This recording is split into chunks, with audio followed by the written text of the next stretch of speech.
হবে, যাকে আমি চিনি না, জানি না।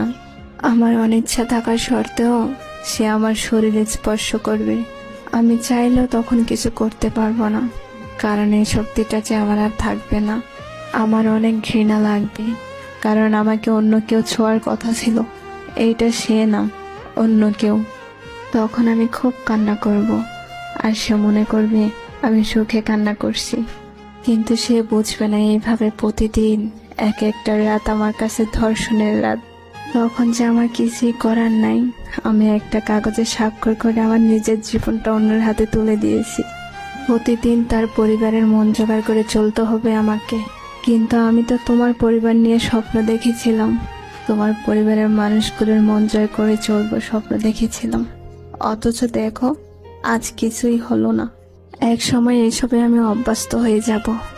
তারপরে হঠাৎ একদিন জানতে পারবে আমি মা হব। এইটা তো একটা নারীর জীবনে সবচেয়ে সুখের দিন। কিন্তু আসলে কি আমি ওই দিন সুখী হব? না, হব না।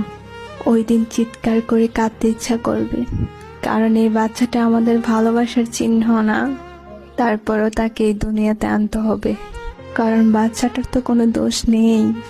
ওর ভূমিকা হওয়ার পরে ওর মুখের দিকে তাকিয়ে সবকিছু মেনে নিতে হবে।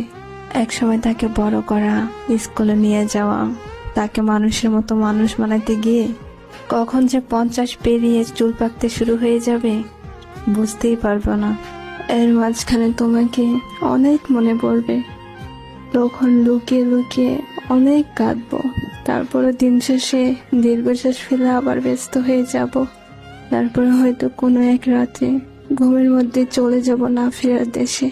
সেদিন হয়তো তুমি আর জানবে না, হয়তো আমার কথা মনে করে গভীর রাতে তুমি আমার জন্য চোখ ভিজাবে।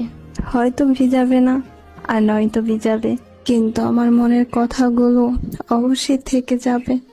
তারপরেও বলবো, ভালো থেকো, ভালো থেকো। আমাকে ছাড়াই কখনো আর বলা হবে না আমি তোমাকে ভীষণ ভালোবাসি, অনেক ভালোবাসি।